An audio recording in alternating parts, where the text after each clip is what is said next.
Quincy Selawayne, better known to you guys as AKAnundrum, and you already know why we're here. Another exciting and informative episode of the Drum Circle Show, where we highlight some of our unsung and lesser known entrepreneur heroes, and you get to learn as well as they get to reach. So, you know how I do? With no further ado, I'm going to allow my guest to introduce himself. This is an amazing interview. Trust me, you will definitely going to want to have your pens out and let him tell you all about himself, his business, and we're going to get into it. So I'm going to pass it off to you.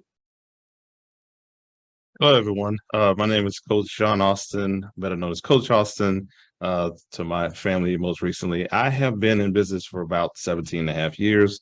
I am CEO and managing partner of Austin Business Strategies and the Bank Ready Business Accelerator brand. Registered trademark brand, by the way. It took us about a year and a half to get that done. But been in business for that period of time. I almost feel like just yesterday that I started that business, but 17 and a half, it'll be 18 years in October. So it's amazing to say I've been in business for that long. Listen, that's a feat. Just that right there, that is absolutely tremendous.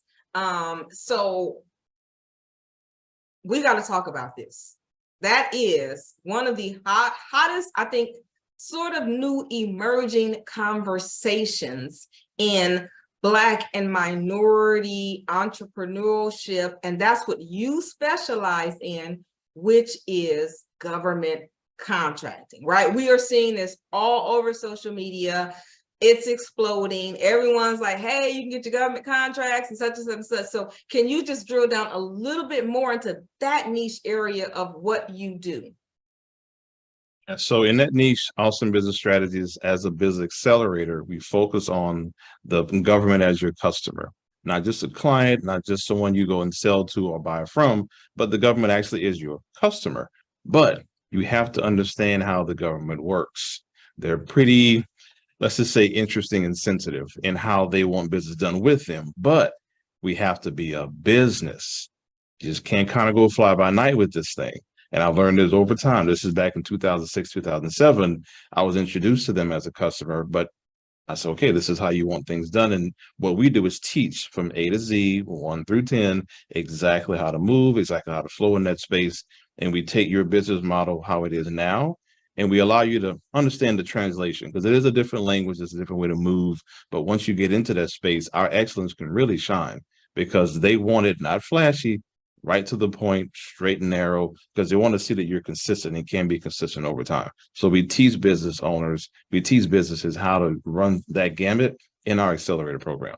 So everything from how to register, how to get certified, all the paperwork, the technical stuff, but really how to network. How do you speak to them?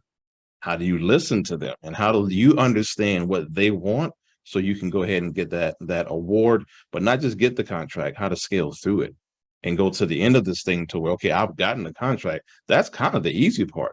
But how do you grow through the contract, scale, and exit with a positive profit margin? So now you said, you opened up and you said something that was absolutely critical. It is like literally being a business, right? Being a legit business.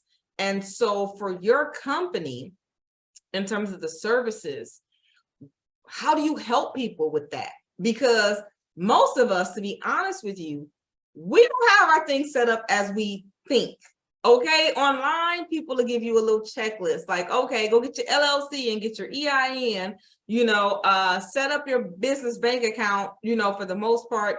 And most people think, okay, I got my domain, I'm in business, right? I'm legitimate. So can you talk about how you handle that approach much differently than just your standard, like, let me teach you how to get government contract, other businesses, right? Like you do something uniquely different. Can you expound on that, please?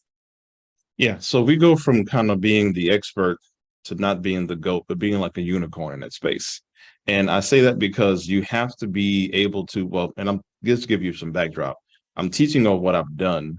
Then we exited a massive $1.2 billion contract and then turned into a consultant, not realizing what a consultant really was. We exited that contract, and other colleagues were like, can you teach me how to do this? Can you teach me how to do that? It's like, okay, you don't know, well, let's help you, because this is what we know. So going into it, let's understand that the government assumes you're a business already, because when you register your business in GSA, SAM.gov, they're going to ask you for all those things, your LLC, S Corp, your bank account information. They're going to give you these credentials and passcodes so you can get onto different government websites. So they're assuming you're a business already. So the domain, oh, that's a standard.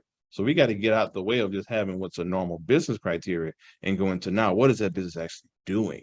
And what we do is let's take what you're doing now and study the market some more. Because even the SBA will tell you, before you write a business plan, what's the market say? So we help you understand, what does the market want from you? Like dating, if you will. You may like him or her, but does him or her like you the way you do? So we have to listen to what does the market tell us? So we dive deep into market feasibility. How feasible is this? You want to sell XYZ goods. Well, does the government want that? And if so, how do they want that? And a lot of businesses fall short because they're here, government's here, and there's a chasm. So we are that bridge to take you from where you are to where they are and understand exactly what they need. And oftentimes, this is 85% of our clients documented. They start off with one thing, they end up with something totally different, because now they see what's needed in the marketplace, and we don't do enough market research. So once the research is done, I'm kind of giving away some secret sauce a little bit, but once the research is done, now we see how to attack the market.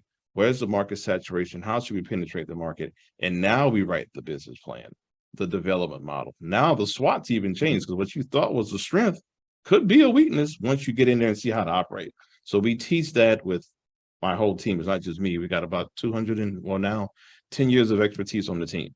So we tap into ourselves, we tap into other colleagues around us, and we make sure that we do enough research and mentorship, legal, compliance, the whole bit, so that when businesses are in front of the government looking for those contracts, it's more than a contract at that point.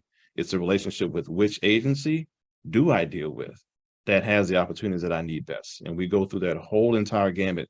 So that way, with the 4 pillars we have: strategy, planning, the credentialing, but most importantly, positioning. How do I position you properly to have that dance or that date with those agencies? Now your success is almost guaranteed, because you're right in line with what they want, and you can give them what they need. And now you're successful. So it's past the contract now. It's now multiple year awards in what you're looking to do as a business. And that's how you scale. And that's what we do. Wow. Wow. I mean, there's a lot.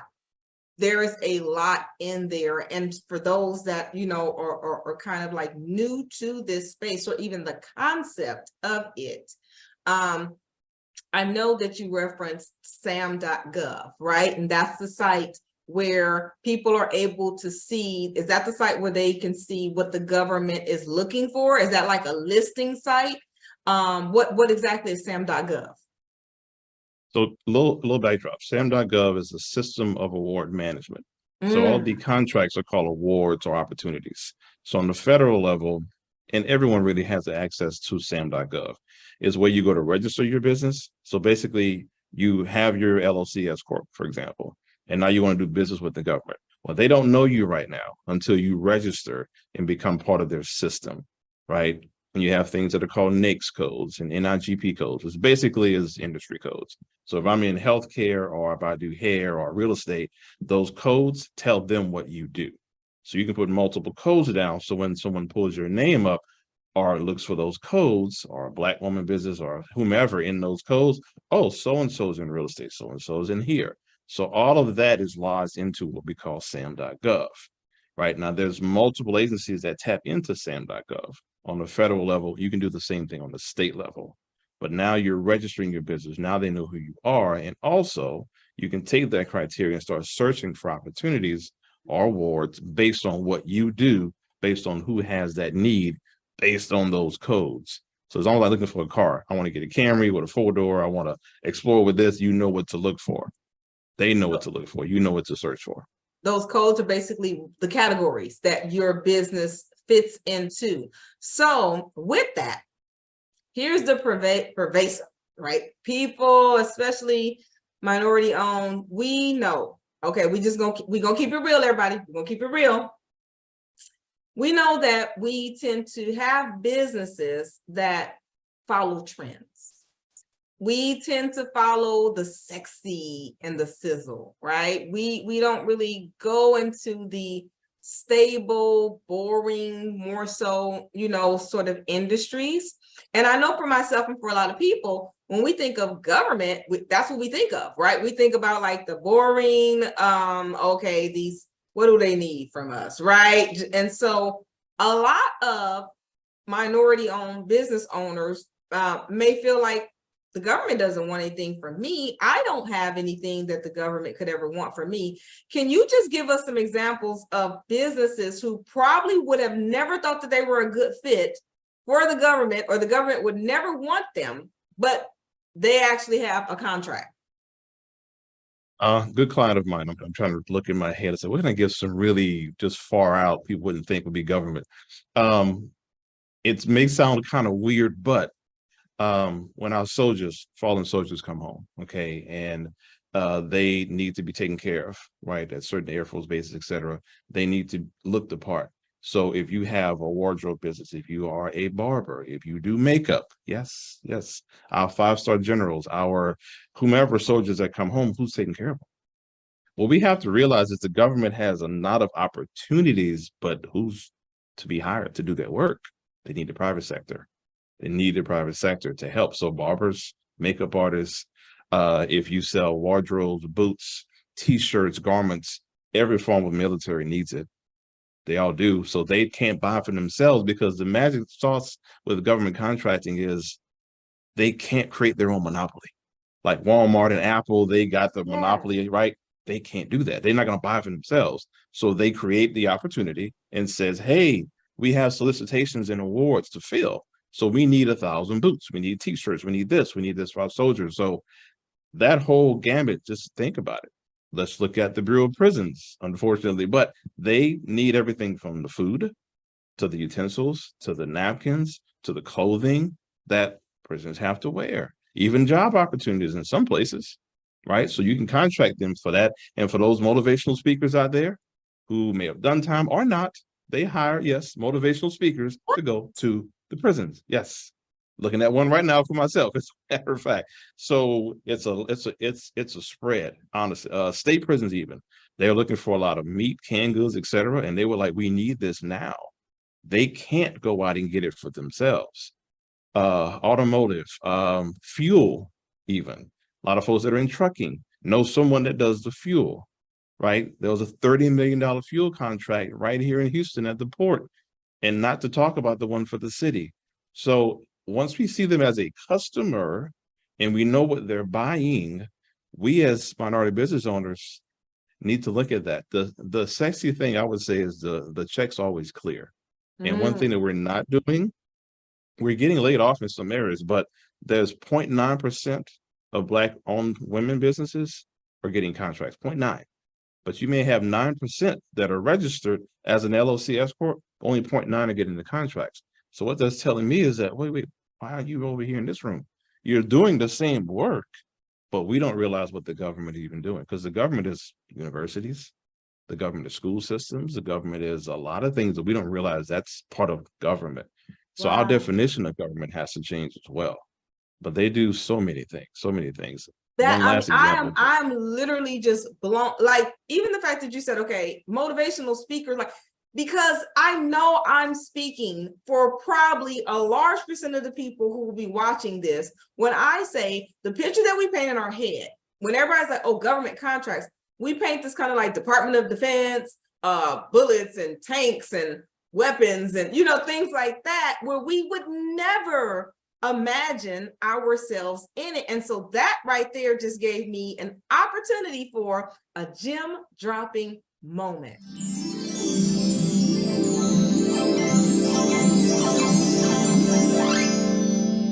So, as you guys just heard Coach explain, there's a myriad of businesses that you're probably doing right now you would have definitely never thought will qualify you for a government contract. And so this gem dropper is really about mindset. It's really about how we tell ourselves no before anyone else has the opportunity to. Okay, so what we learned from this is it's best for us to try. Just see.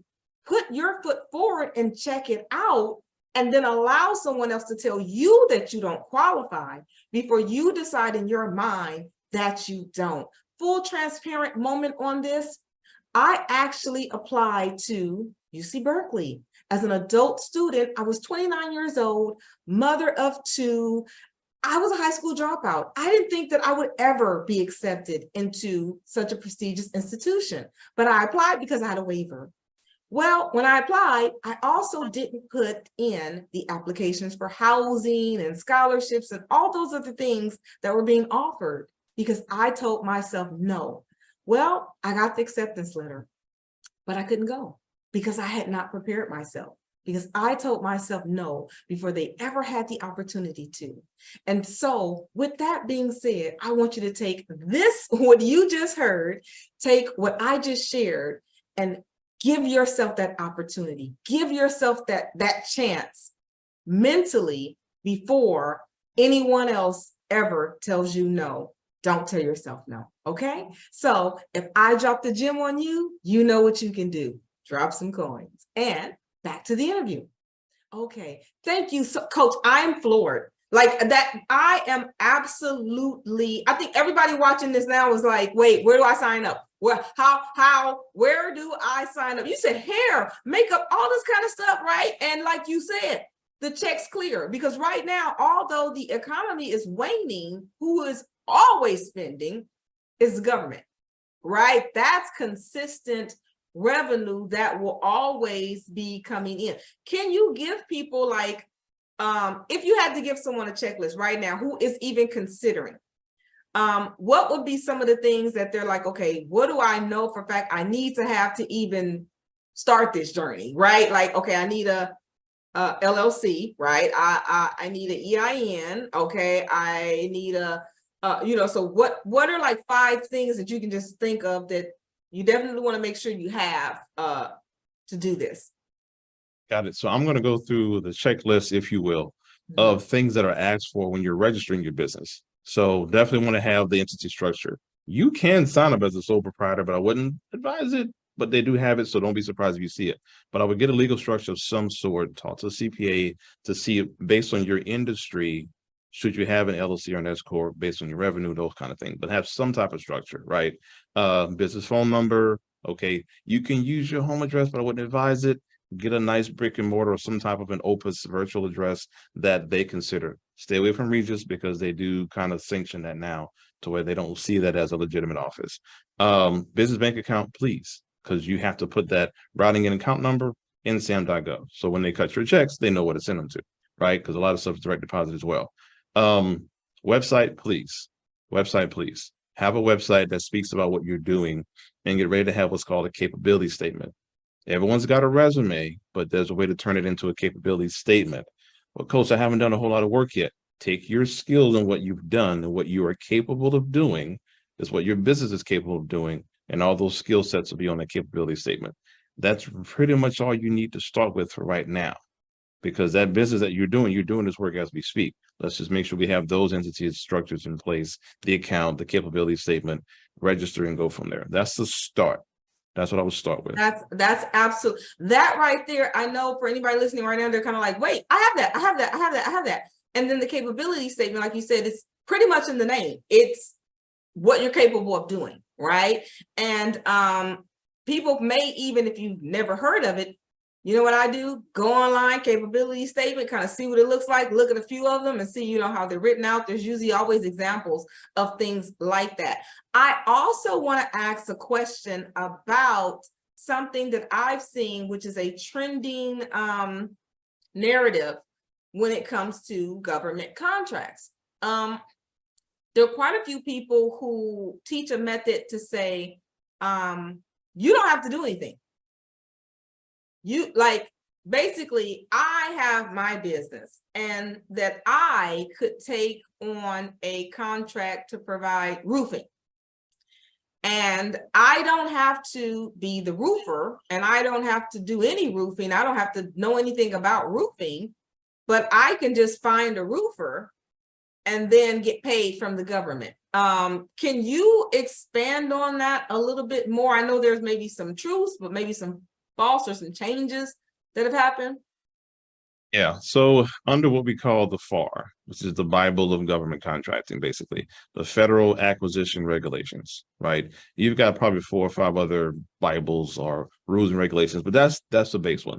Funny you mentioned that because there's an email I got earlier today where they actually tighten up those regulations even more. And what it's saying is that as a small business, right, you have to do at least 50% of the contract. So I can't get a contract, Coach Austin, and pass it over to AKAnundrum and say, okay, you do the work, and I sit here and go just charge a fee. No, no, no, no, because you're not in compliant, because they're awarding you the contract. Okay. Now, if we really want to be honest with it, that's an illegal fashion to that. It's called a pass through. So you can't get it and pass it through to someone else. So I think it's FAR 52.2.19 is the actual number. So FAR 52.219. They just expanded that a little bit more as well. We try to go with those fancy trends, but we have to realize there's something big attached to that. I'm so glad you asked that question. I want to go a little deeper into that. You've got 8A businesses. You've got women-owned businesses that these larger companies, I won't mention any names, I don't want to disparage anybody, but you've got multi-billion-dollar companies, multi-million-dollar companies who know they can get more work by teaming up with a minority business, an 8A or woman-owned small business. And they'll kind of collude together, if you will, to allow the small business to get that set aside and pass it off to the big business, right? And let them do the work, you see. But we're cheating ourselves out of an opportunity and potentially being in a fraudulent situation, potentially being in an illegal situation. It can work in some smaller contracts where you can be a consultant and pass it off, but we have to be very careful not to even make that a mode of operation. We want to be operating in excellence. So if we're operating in excellence, let our business get awarded the contract and at least operate 50% of that business. Now, I may not do all the physical work, but my team under Austin Business Strategies or Austin Enterprises, any one of our arms, we hire staff to do the work. So you can JV, you can team, there's teaming agreements. So there's a legal way of doing it. But to just pass it through and be like a middleman of sorts is highly frowned upon, could be potentially a pass through. And I was shy away from it. I shy away from it, especially with the email. And I'm going to put a post about it today, July 12th, and it'll be coming up in the next 48 hours of how much more stringent they're becoming. So they're watching out for this. So it may sound trendy, but we have to get in the rooms and understand these details and be careful, because you don't want to get in trouble with these folks, because they can do what's called bar you or ban you from even contracting ever again. Got to watch out with those things. That, I mean, and when you explained it that way, it makes perfect sense, right? Because I could imagine the problems that could arise by me not doing any of the work, right? So I kind of would be like micromanaging, or what if this person just opts out and decides to stop working, right? He's not building the roof anymore. So then I have to find like another roofer. And so I can imagine the instability that it creates, but I also wanted to, give a little bit more into what you said for the audience listening, that sometimes we don't think about, when we think about the come up, right? Like, okay, this is the play, this is the come up. We see the benefits for ourselves, but sometimes we don't see the double-edged sword. When you just said, well, if you can run that play, big business can run that play, right? They can use a minority-owned, women-owned business as a front, and then they're actually doing the work. So when you say it that way, you're kind of like, wait a minute, that was reserved for us. You know what I mean? And we can actually be exploited by the same loopholes that we're exploiting, right? In an effort to come up and then ruin the whole thing. And now what's happening? They're getting tighter and tighter, right? So we're the ones that are really going to be affected by it, because it's more missed opportunity for us. The big guy is going to get the business. You know what I mean? But, and we're seeing that too, because there has been a trend, or it's been a conversation where there are a lot of things afforded to, say, women-owned, minority-owned, and then you're having non-Black husbands make their wives CEO and owners in name, And then they're taking advantage of the women minority owned. Woman is not doing, she's not doing anything. He's just like, now it's a woman owned business. Yeah, and they've tightened up on that a lot. And what we can do is use the rules to our advantage. So if I can insert one more point on that, there's a thing called rule of two. So if you've noticed that over time, a certain group of people are getting the same contract over and over again, and you as a woman come to the table and say, hey, I have two women, two Black women, two Latino women, two minorities that can accomplish the same task. I would like to write on the rule of two. I have two businesses, two minorities that can do the same as this prime. How about us getting a piece of that action? You just have to understand the rules of engagement. So when it says we have to do 50% of that work, well, let me get that 50% and let me hire some more of other minorities, or maybe a veteran-owned business, maybe an 8A program business, and bring us more together. Because what I'm hearing on my side is I deal with a lot of prime contractors, and what they have a problem with is small businesses don't have enough scale and scope to really do the work. So let's utilize the program to our advantage to gain scale and scope over time, so we can build up and be primes and be multi-million-dollar companies, because it's not hard to be $1 million business with government contracting. It could take you a very short period of time to get in and scale very quickly. Oftentimes we scale so fast we can implode. But if we start off slow and do it right and learn the game that way and learn how to say no sometimes, but just slowly get in and group together and work together in spaces where I'm not good at, et cetera, we would do so well. We would do so well. We're that far off, honestly. We really are.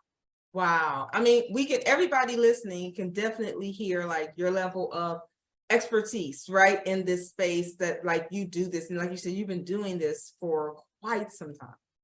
And we're all at various stages of our businesses, right? And so a lot of times we would look at someone like yourself and say, okay, he's baked in. Everything is just automated for him. Everything is just flowing. Life has to be perfect. He has absolutely no issues. The checks are just rolling in, right? Which we know that is not the case. Can you speak to, and even put them together, maybe some challenges that you're still currently facing, maybe some obstacles, and how you've had to work through them, or how they've become an opportunity? We can put both of those together. Oh, you got time? Oh, oh my God. I'll go recent and I'm gonna go back a little and then kind of put those two together. Gosh. Vulnerable moments. So there's been times lately, I'll say recently, it may take me an hour to get out of my car. Like literally take me an hour to get out of my car, because I've got so much to think about. And sometimes the stress can get so heavy, I'll turn the AC up. I'm looking at emails, texts. I'm trying to just filter it all out and put it all in perspective. My wife's coming out of her heart condition and she's going into her transplant phase of blood testing and all that. So I'm thinking about that, and got the girls going to college, and I got staff and this. So it's a lot. It's a lot. And sometimes it just gets heavy, heavy, heavy, heavy. I've got a sofa in here that I've got ordered, and just time I have to break away. So managing just the stress of it all can get heavy at times. It really, really can. Earlier in my career, I think I had gone international for about 6 months. Went to Madrid, came back, blah, blah, blah. And I was home, and you wouldn't think a Black man would have a nervous breakdown. Well, I know what that feels like. Sitting at home eating, just felt a little kind of weird, felt itchy. It's like, what's the deal? What's the deal? And I just felt like, am I going kind of lightheaded, breathing. And I just felt like this like shaky kind of thing. Like, okay, what's going on? What's going on? My body started shaking so much, I had to get a towel and put it between my teeth. My teeth were like chattering that hard. I went from let's go to the doctor to call the ambulance. Paramedics came in the house, put me on a stretcher. On the way there, I'm like, what's the deal? I'm like, is this it? Like, I'm really thinking I'm healthy, I work out. What is it? Get to the ER. Long story short, the doctor's like, what do you do? Told him, he said, you need to slow down. Because if you don't slow it down, if you weren't this strong, you stroke out. Your heart strong as an ox, but you need to slow down. Like, okay, learn from that. So this thing is not always easy. And I get irritated sometimes when people try to make it easy. Like, no, You got to put some work in. Some intellectual muscles have to go into this. And as a Black man in this space, it's known that it's difficult for us. The other side, we have allies and we don't, right? So when I walk into rooms, I have to prepare myself for battle mentally. Like, it's chess game in the door. I was attending a Ports to Plains conference in Lubbock, Texas a while back. They thought I was the darn valet driver. I'm suited and booted and everything. They said, no, what partner? I said, no, I'm speaking. No, you're not. I had to get my sponsor, my attorney at the time, to come get me out of the parking lot, because it was, a private government event. You don't just walk in.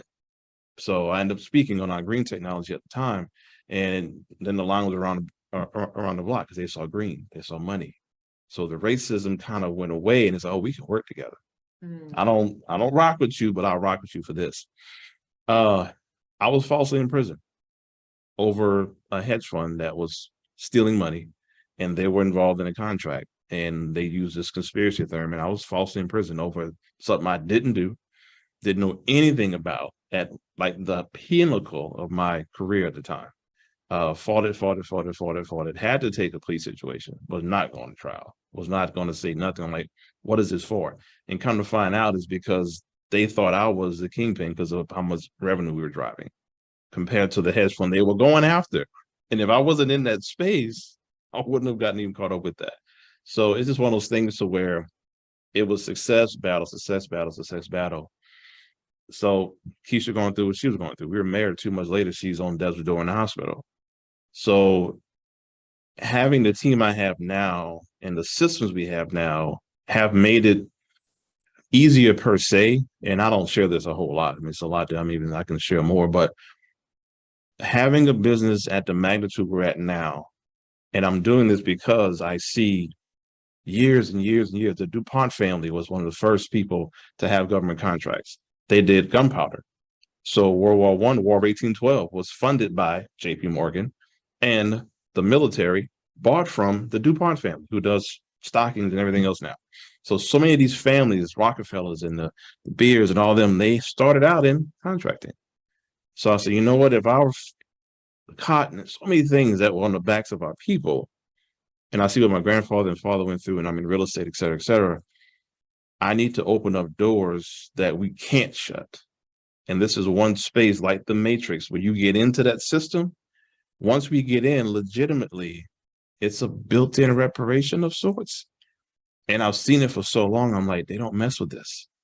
Everybody who's in, they're in. It's a battle. But if we can make this sexy enough to where we just sit down and listen and watch and play the rules of the game appropriately, bank our money, put it to the side, do what we got to do, it makes it worth it. And I'm not going to quit. I have to watch it and stay healthy and this, that, and the third. But the team I have now, majority Black women on my staff, our clients are doing well.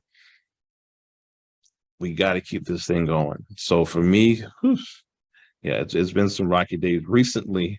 So I'm not how can I say, remiss for the struggle. It's been hard. Has it gotten easier? Yes and no.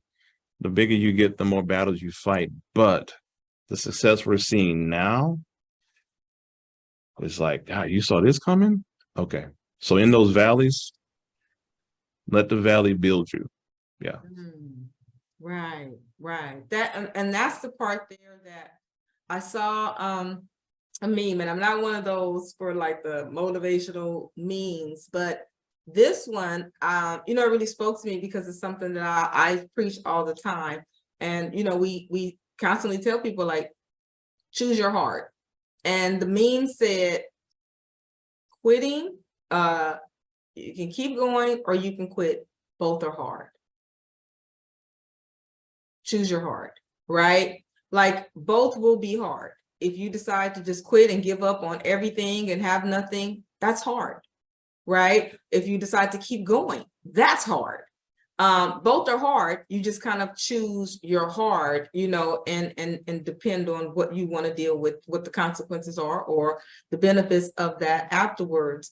And I love how you also expanded on the fact that, one, there are external issues that are always going to be there that we have to work around. But at the same time, there's internal issues, and that for our community, we are so primed and trained to work through trauma. We wear it like a badge of honor that we almost don't feel it or even acknowledge that until it just crashes down on you. So much so you don't even recognize the symptoms of falling apart, right? You were there like, what is this? Do I have the flu? Or it's like, you're having a nervous breakdown. You know, it's like, wow, okay. Because our history warrants that. And I think that sometimes, you know, we kind of are a little harder on ourselves, given what our ancestors went through. We may feel a slight amount of guilt that they have on the backs of their sacrifices. We've been afforded luxuries and conveniences and opportunities, so we dare not complain. We dare not work just an iota less than they did, right? And so we have to sometimes remind ourselves that, yes, they sacrificed, but it was not for you to endure or even place upon yourself.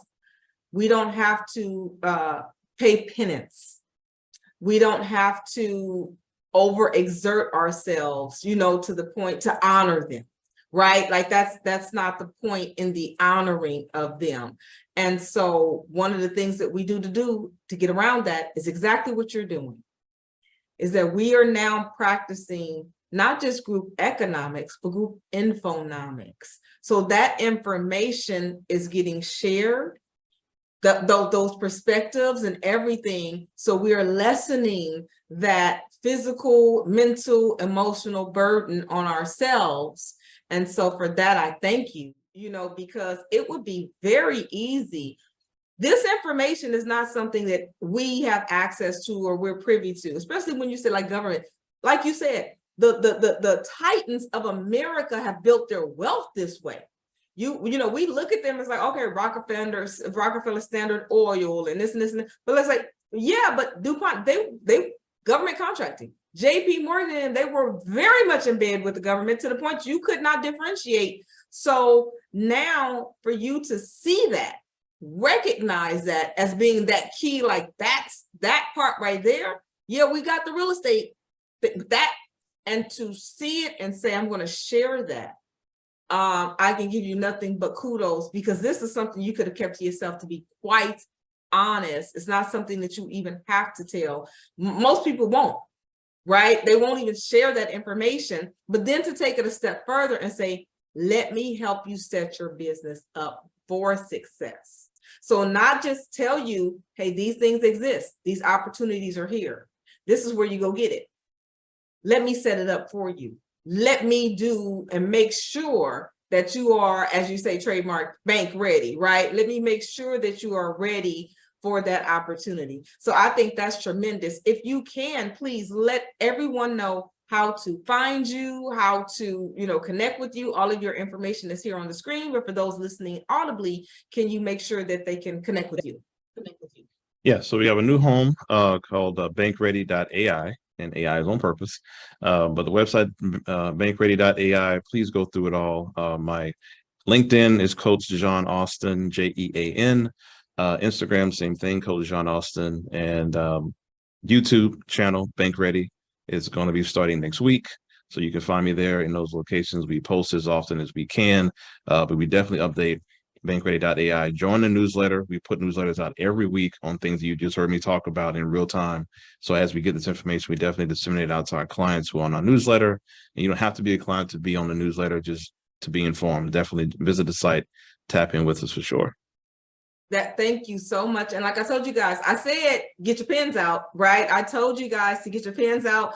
And why do I know that? Well, also want to let you guys know, Coach John Austin was a founding beta member of the Drum Circle program, for which this entire podcast is named.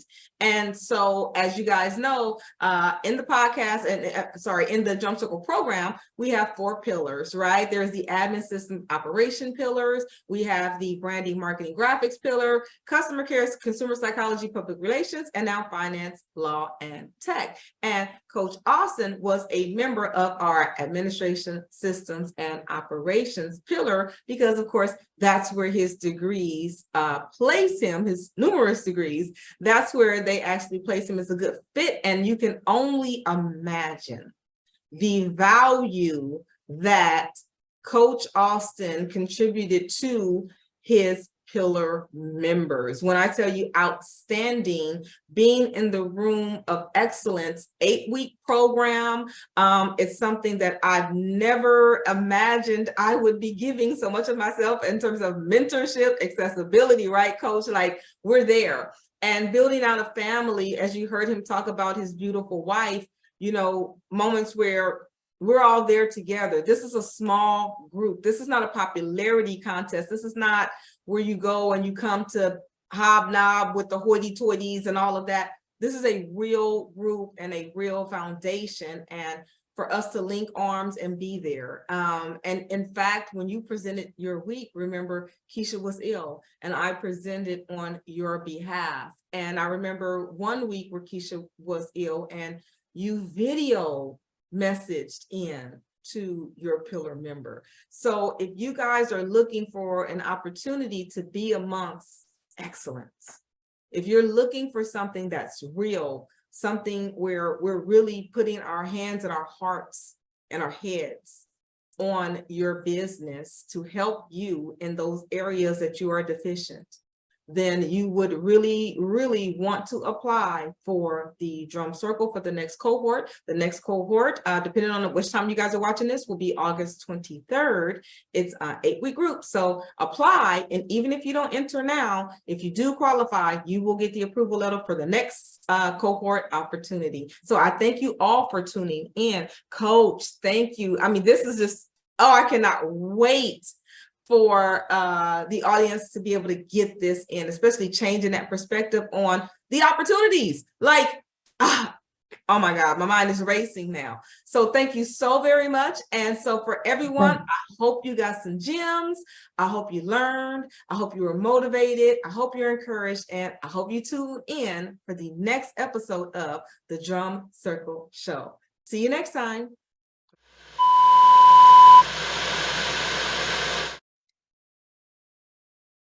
All right, cueing myself in. Hey everyone, it's